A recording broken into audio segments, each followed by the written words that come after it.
আসসালামু আলাইকুম প্রিয় খামারি কৃষক ভাই বন্ধুরা, আপনাদের সবাইকে প্রীতি ও শুভেচ্ছা জানিয়ে শুরু করছি আজকের প্রতিবেদন। আমি এই মুহূর্তে দাঁড়িয়ে আছি একটি ছাগল খামারে। এটি পাবনা জেলার চাঁদপুর উপজেলার বেসপাড়া গ্রামের নুর ইসলাম ভাই। নুর ইসলাম ভাই পেশাগতভাবে তিনি সিএনজি চালান, তার পাশাপাশি যে সময়টুকু তিনি বের করতে পারেন সেটা দিয়েই ছাগল লালন পালন করেন। তিনি 4 বছর আগে মাত্র 5টি ছাগল নিয়ে খামারটি শুরু করেছিলেন। এখন তার খামারে প্রায় 18-20টি ছাগল রয়েছে। তিনি কিছু ছাগল বিক্রিও করেছেন কিছুদিন আগে। আজকে আমরা নুর ইসলাম ভাইয়ের সাথে কথা বলবো, জানবো তার এই ছাগল পালনের টুকিটাকি কিছু বিষয়। আশা রাখি পুরো প্রতিবেদন জুড়ে আপনারা আমার সাথে থাকবেন। আসসালামু আলাইকুম। ওয়ালাইকুম আসসালাম ভাই, কেমন আছেন? আলহামদুলিল্লাহ। আজকে আমরা উপস্থিত হয়েছি আপনার এই ছাগল খামারে। আমরা আজকে এই ছাগল খামারের গল্পটা একটু শুনবো। আসলে কত আগে শুরু করা ছিল, কি জাত নিয়ে শুরু করার উদ্দেশ্যটা কি ছিল?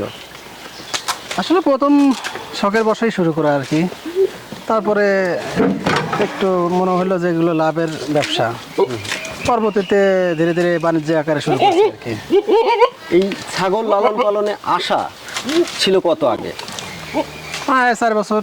4 বছর আগে। তখন কয়টি ছাগল নিয়ে শুরু করেছিলেন? 5টি দিয়ে শুরু করছিলাম। 5টা দিয়ে। এখন আপনার ছাগল আছে কতগুলো খামারে? 18-20টার মতো আছে। 18-20টা।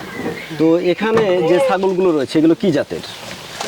এগুলো এখানে হরিয়ানা, অরিজিনাল হরিয়ানা আছে। এই যে এটা অরিজিনাল হরিয়ানা, এই একটা বাচ্চা অরিজিনাল হরিয়ানা বাচ্চা, এই যে। তারপরে আর এইগুলো বাদ বাকিগুলো সব ক্রস। আর দেশি জাতের? হ্যাঁ, দেশি নাই, ক্রস আর কি, ক্রস। দোআঁশলা। তো এই যে কত বিদেশি জাতের ছাগল ছিল, এগুলো রেখে আসলে ক্রস জাতটাকে বেছে নেওয়া কেন? এগুলো আসলে বিদেশি জাতের ছাগল আছে, এগুলো ভালো, কিন্তু ক্রসের একটু পয়সা কম, মানে খরচ কম হয়, আর তারপরে আপনার লাভটাও একটু বেশি বেশি মনে হয় আমার কাছে। ক্রসে? হ্যাঁ, ক্রসে সব কিছু খায় ওরা। আর বিদেশি জাতের ছাগল যেগুলো সেগুলো সব কিছু খায় না, কিন্তু দেখা যায় কি যে ওগুলো দানাদার খাদ্য বেশি খায়, খরচ বেশি হয়। আর এগুলো দেখা যায় কাঁচা খাচ্ছে, দেখতেছেন তো, কাঁচা ঘাস খাচ্ছে, পাশাপাশি একটু হালকা কিছু দিলে পরে ওদের মোটামুটি পেট ভরে যায় আর কি। আচ্ছা, এই যে ছাগলগুলো যে পালন করছেন, এই সর্বোচ্চ আপনার খামারে ছাগল হয়েছে কতগুলো? আমি প্রায় 48টার মতো ছাগল আমার হয়েছিল একবার। 48টা? হ্যাঁ, গত 1.5 বছর আগে আর কি। তারপর এগুলো বিক্রি করে দিয়েছে? ওগুলো আমার প্রয়োজনের তাগিদে বিক্রি করে দিছি। আমার ওই 5টা থেকে শুরু করেছিলাম আর কি, সেখান থেকে আমি ওই সর্বোচ্চ 48টা পর্যন্ত আমি রাখতে পারিছিলাম। পরে আবার টাকার প্রয়োজন ছিল, পরে এক নিমিষেই প্রায় 30-35টা মতো বিক্রি করি। আচ্ছা, এখন যে ছাগলগুলো রয়েছে এইগুলো থেকে বছরে আপনি বাচ্চা প্রোডাকশন পান কেমন? আছে মোটামুটি। এখন তো ধারি কম, কোনটা একটা হয়, কোনটা 2টা হয়, কোনটা 3টা হয়। তাতে এই যে বাচ্চা হচ্ছে আর একে যে খাবার খাওয়াচ্ছেন বা সময় যে পরিমাণ দিতে হচ্ছে, এই তুলনা করলে কি আসলে এখান থেকে প্রফিট করা সম্ভব? হ্যাঁ, ইনশাল্লাহ সম্ভব, চেষ্টা করলে পরে সম্ভব অবশ্যই। এখানে দেখাশোনা করে কি ছাগলগুলো? দেখাশোনা করে মূলত আমার ওয়াইফ আর কি। আমি সিএনজি গাড়ি চালাই, পাশাপাশি আমি সময় দিই আর কি, যে ঘাসগুলো কেটে বিলে থেকে কেটে নিয়ে আসা, আর ওইগুলো ছোটো করে খাইতে দেয় আর কি। ও, তো মোটামুটি এখন যে ঘাস খাওয়াচ্ছেন এগুলো কি ঘাস? এগুলো রিপেয়ার, নেপিয়ার ঘাস। এমনি ভালোই খায় না এই ছাগল? হ্যাঁ, ফুল সারা বছরই কি ঘাস খায়? সারা বছরই রিপেয়ারই খায়। আর অন্য কোনো কিছু দেন না? অন্য কোনো দানাদার দেই, হালকা। একবেলা দানাদার দেই আর একবেলা রিপেয়ার ঘাস দেই। ও আচ্ছা আচ্ছা, বুঝতে পেরেছি। তো মোটামুটি এই যে ছাগল যে পালন করছেন, এই যে এখানে দেখতে পেলাম যে 2টা পাঠাও আছে, এগুলো কি আপনার বাড়ির? হ্যাঁ, বাড়ির বাচ্চা? বাড়ির, এবার বিক্রি করবো।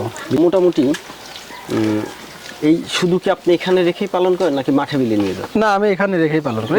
গোড়া দেখতেছেন, এইভাবেই ওরা খায়।